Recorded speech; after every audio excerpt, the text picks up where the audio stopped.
नमस्कार मंडळी, मी महेश दाभोळकर तुमच्या सर्वांचं सायकलिंगची प्रेरणा देणाऱ्या आणखीन एका नवीन व्हिडिओमध्ये स्वागत करतोय। मंडळी, आज आपल्याबरोबर आहेत विष्णुदास चापके सर, ज्यांनी पृथ्वीला प्रदक्षिणा केली आहे।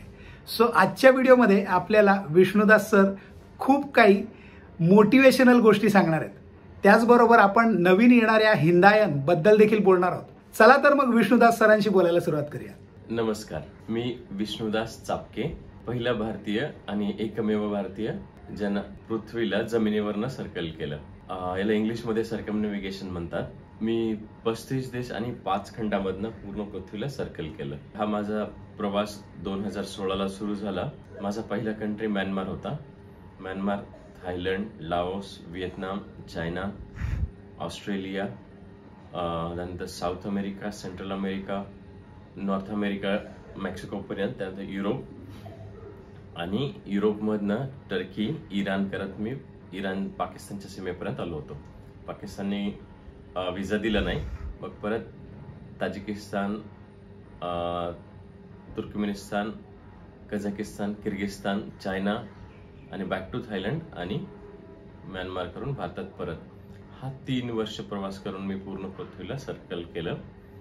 असं करणारा मी पहिला भारतीय। हा प्रवास करत असताना मी जनरली असा एक प्रयोग करायचो की पैशाला स्पर्श न करता प्रवास करायचा। तो एक प्रयोग होता। रस्त्यावरती जात असताना मी लोकांना लिफ्ट घ्यायचो। लिफ्ट मला जनरली पोलीसची car, ambulance, car, vehicle, truck, tractor, lorries, जे वाहन भेटेल त्या वाहनात बसायचं आणि प्रवास पुढे कंटिन्यू करायचा। असं करायचो। आणि राहण्यासाठी मी फेसबुकवरती रिक्वेस्ट टाकायचो। उदाहरणार्थ, मित्रांनो, पुढच्या आठवड्यात मी चिलीला किंवा पॅरिसला पोहोचतोय, तर कृपा करून तुमचा एखादा मित्र त्या भागात असेल तर प्लीज मला मदत करा। मग मित्राचा मित्र कोणतरी फेसबुकवरनं कॉन्टॅक्ट भेटायचा आणि राहायची व्यवस्था व्हायची। काही वेळा राहायची व्यवस्था नाही झाली तरी मग मी स्टेशनला, गुरुद्वारा, चर्च अशा ठिकाणी थांबायचो। हा एक 3 वर्षाचा प्रदीर्घ असा प्रवास होता, पण तो सक्सेसफुली झाला। हे करत असताना नॉर्मली मी ज्यांच्याकडे घरी राहिलो एखाद्या कुटुंबाच्या, जात्या वेळेस त्यांना मी काहीतरी गिफ्ट द्यायचा विचार केला। तर गिफ्ट काय द्यायची, तर माझं बजेट होतं 500 रुपये, इंडियन 500 रुपये म्हणजे फार कमी आहे, 600 रुपये। आणि माझी इच्छा होती की अशी गिफ्ट द्यायची की जी त्यांना 15 ते 20 वर्ष टिकेल। तर मग मला एक कल्पना सुचली की मी प्रत्येकाला एक झाड द्यायचो। कुठल्याही तिथलच्या लोकलचं जे झाड असतं, जे की नॉर्मली त्याचं आयुष्य 50 किंवा त्याच्यापेक्षा जास्त वर्ष असेल, असं झाड द्यायचो आणि त्यांच्या अंगणात लावायचो। ज्यांच्याकडे राहिलो त्यांच्या घरात हे झाड लावायचो। हे झाड लावत लावत ही कन्सेप्ट फॉर इंटरनॅशनल लेवलला गेली। आदरणीय राष्ट्रपती आणि भरपूर देशाचे एन्व्हायरमेंट मिनिस्टर त्यांच्यासोबत झाड लावायचा आदर मिळाला। आणि युनायटेड नेशन एन्व्हायरमेंट असेंब्लीचे जे प्रेसिडेंट आहेत त्यांच्यासोबत पण झाड लावायचा सत्कार मला मिळाला। तर जगातल्या जवळपास 17 ते 18 देशाच्या प्रतिनिधीसोबत मी झाड लावलं। या माझ्या जगाच्या प्रवासामध्ये युरोपमध्ये मला प्रवास करायची संधी मिळाली आणि तिथलची युरोपची जी संस्कृती वगैरे आहे ती मला जवळून पाहायची संधी मिळाली। त्यातली प्रामुख्याची गोष्ट अशी म्हणजे युरोपमध्ये सायकलचं प्रमाण फार आहे। तर त्याचं कारण असं आहे की युरोपमध्ये जगातल्या सगळ्यात मोठ्या ज्या 3 सायकलच्या स्पर्धा होतात ते आहे। For example, tour de France, फ्रान्सची 1903 मध्ये सुरू झाली स्पर्धा। त्यानंतर व्हेल्ता एस्पानिया ही 1908ला सुरू झाली। त्यानंतर इटलीमध्ये सिमिलर सायकलची स्पर्धा सुरू झाली पहिल्या महायुद्धानंतर। तर तिथं सायकलची संस्कृती फार स्ट्रॉंग आहे। जवळपास प्रत्येक घरात प्रत्येकाची एक वैयक्तिक सायकल असते। तर मी विचार केला, भारतात पण असं का नाही करायचं? भारतात पण टूर दे फ्रान्स सारखी एखादी रेस आपण का नाही बनवायची? भारतामध्ये परत आल्यावरती मी माझ्या मित्रांना सांगितलं की टूर दे फ्रान्स सारखी रेस आपण भारतात का नाही करू शकत? टूर दे फ्रान्सची जी रेस आहे तिला 120 वर्षाची परंपरा आहे, 120 वर्षाचा अनुभव आहे, 120 वर्षाची त्यांची साधन सामुग्री आहे। भारतात असं काहीतरी करणं इम्प्रॅक्टिकल सगळ्यांचंच मत आलं। सगळेच मित्र बोलले भारतात शक्य नाही। याची 2-3 कारणं अशी की भारतातले जे रोड्स आणि इन्फ्रास्ट्रक्चर आहे फ्रान्सच्या तुलनेत किंवा प्रगत देशाच्या तुलनेत कमी आहे। 2, आपल्या रोडवरती जो सामान्य ड्रायव्हर असतो तो सायकलला कधीच रिस्पेक्ट देत नाही। सायकलच्या जवळून गाडी घालतो आणि सायकल शेक होते।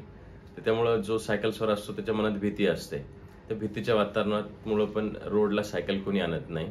3 भारतात लागणारा रोडच्या तत्सम परवानग्या हा फार मोठा एक ब्युरोक्रॅटिक हर्डल आहे. भारतात एखादी गोष्ट करायची ना, it takes really long time, फार फार वेळ लागतो. इन जनरल असं मत होतं की भारतात असं काही शक्य नाही किंवा करू नये आणि हा वेळेचा दुरुपयोग होऊन जाईल, यामधनं काही मिळणार नाहीये. त्यातले 1-2 मित्र असे पण होते की ते म्हणाले की यार तुझं स्वप्न आहे, you should try for it. जर स्वप्न असेल तर असं एवढ्या इझिली सोडून देऊ नकोस, मेक एन सम अटेम्प्ट. तर 2019 मध्ये आम्ही सुरुवात केली आणि सगळ्यांना डिस्कशन करत करत इव्हेंच्युअली ऑनरेबल स्पोर्ट्स मिनिस्टर, त्यावेळेचे तत्कालीन क्रीडा मंत्री आदरणीय श्री किरण रिजिजू यांना समजलं. त्यांनी मला बोलवून घेतलं आणि आम्ही त्यांच्या समोर एक प्रेझेंटेशन दिलं की आम्हाला अशी अशी स्पर्धा करायची, तर कृपा करून आम्हाला मदत करा.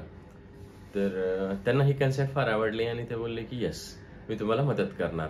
आमची मोहीम सुरू झाली. फार ग्रेट, फार आनंदात आणि फार जोशमध्ये आम्ही सुरू केलं आणि लगेचच 4 महिन्यामध्ये कोरोना आला आणि आमची जी प्रगती होती ती खंडावली. मग मध्ये 2 ते 3 वर्ष असेच गेले आणि तोपर्यंत मंत्री महोदयाची पण त्यांचं पण खातं बदललं गेलं. परत 0 पासून सुरुवात करायची होती. We started it again. Corona संपत आल्यावरती आम्ही परत हिंदायनला शून्यातनं सुरुवात केली. तर आमचा रूट असा होता, दिल्ली ते आग्रा, आग्रा ते जयपूर, जयपूर ते गांधीनगर, गांधीनगर ते सुरत, ठाणे, मुंबई आणि पुण्याला एंड करायचं. हा 5 राज्यातला प्रवास, जवळपास 7 मेट्रोपॉलिटन सिटीज असा आम्ही निवडला. तर यासाठी लागणाऱ्या परवानग्या फार मोठ्या होत्या आणि आमचा भरपूर वेळ परवानग्यांनी या गोष्टीत गेला. सुदैवाने आदरणीय सचिव युवा कल्याण आणि क्रीडा मंत्रालय यांनी स्वतः 5 राज्याच्या मुख्य सचिवांना पत्र लिहून कळवलं की कृपा करून आपण हिंदायनला लागणाऱ्या गोष्टींची मदत करावी, जसं की मोबाईल टॉयलेट किंवा पोलीस बंदोबस्त किंवा ट्रॅफिक अरेंजमेंट. तर ही आम्हाला फार मोठी मदत झाली ॲक्च्युली आणि तिथून आम्ही तयारी सुरू केली. सगळ्यात मोठी हर्डल होती की आम्हाला स्पॉन्सरशिप हवी होती, कारण आतापर्यंत आम्ही ज्या सगळ्या गोष्टी करत आलो तर सगळे मित्र आम्ही आमचा स्वतःच्या खिशातला पैसा टाकून करायचो. भरपूर ठिकाणी आम्ही रिक्वेस्ट केली स्पॉन्सरशिपसाठी. शेवटच्या मोमेंटपर्यंत स्पॉन्सरशिप झाली नाही आणि असा एक क्षण आला की आम्हाला आता ठरवायचं होतं की हिंदायन पुढे न्यायची तर कशी न्यायची किंवा गिव्हअप करायची. तर आम्ही ठरवलं की आता दिस इज टाइम, आता आम्ही आमचे पैसे सगळ्यांचे संपत आलेत आणि आम्ही आता इथून पुढे टाकू शकत नाहीत, तर आम्ही हिंदायन थांबवतोय. त्यानंतर ही माहिती एक जनरल रँकचे अधिकारी आहेत इंडियन आर्मीमध्ये, त्यांच्यापर्यंत पोहोचली की अशी मुलं काहीतरी करतायत, पण त्यांच्याकडे रिसोर्सेस नसल्यामुळं तीही जी क्रीडा आहे ती थांबवतायत. त्यांनी आम्हाला बोलावून घेतलं आणि आमचं डिस्कशन झालं आणि त्यांनी विचारलं की तुम्हाला एवढ्या चांगल्या परवानगी आहेत, तुम्ही थांबवतात का? तर त्यांनी सांगितलं आम्हाला स्पॉन्सरशिप नाही. तर बोलले काही हरकत नाही, आम्ही तुम्हाला मदत करू. इन द सेन्स आम्ही तुम्हाला जिथं तुम्हाला राहायचं आहे तिथं मदत करू, जिथं तुम्हाला ॲम्ब्युलन्स वगैरे लागेल तिथं आम्ही तुम्हाला ॲम्ब्युलन्स पुरवू, जिथं तुम्हाला डॉक्टरची गरज आहे, ज्या ज्या गोष्टी पॉसिबल आहेत त्या आम्ही तुम्हाला पुरवू. हे जे 2 जनरल रँकचे ऑफिसर्स आहेत त्यांनी आम्हाला भरपूर मदत केली. त्यांच्या सहकार्यामुळं आमची जी प्रायोगिक तत्वावरची जी पहिली फेरी होती दिल्ली ते पुणे यशस्वीपणे झाली. आमच्या पहिल्या राईडला प्रायोगिक तत्वावरती आम्ही आर्म फोर्सेसचे, आर्मीचे आणि नेव्हीचे 8 सायकलिस्ट घेतले होते. तर ह्या 8 जणांनी व्यवस्थितरित्या नॅशनल हायवेजवरती आम्ही प्रायोगिक तत्वावरती सायकलची रेस केली. यासाठी 5 राज्यातले पोलीस, त्यांनी पायलट आणि एस्कॉर्ट आम्हाला दिले. त्याच्याशिवाय साईडला त्यांनी मोटरसायकल्सवर दिले, जे की बफर झोन बनवायचे रोडवरती आमच्या सायकलिस्टवरांना संरक्षण देण्यासाठी. तर हा जो महाकाय प्रायोगिक तत्वावरती केलेला जो हे होता तो सक्सेसफुल झाला. यावर्षी आम्ही दुसऱ्या एडिशनला हिंदायनच्या सुरुवात करतोय. तर दुसरी एडिशन अशी असेल, दिल्ली ते आग्रा 220 किलोमीटरची राईड असेल यमुना एक्सप्रेस हायवेवरती. आदरणीय योगी आदित्यनाथ साहेबांनी आम्हाला या रोडवरती सायकल करायची परवानगी दिली. नॉर्मली हा रोड फक्त 4 व्हीलरसाठी वापरला जातो आणि हा भारतातला एकमेव रोड आहे जो की एअर स्ट्रिप वरती, म्हणजे ज्याच्यावरती विमान कधी उतरू शकेल एवढा चांगला रोड आहे. यावरती आम्हाला सायकल करायची परवानगी दिली. दुसरं लेग आहे जयपूरमध्ये 20 किलोमीटरची शॉर्ट राईड आहे फक्त जयपूरच्या लोक म्हणजे जयपूरमध्ये.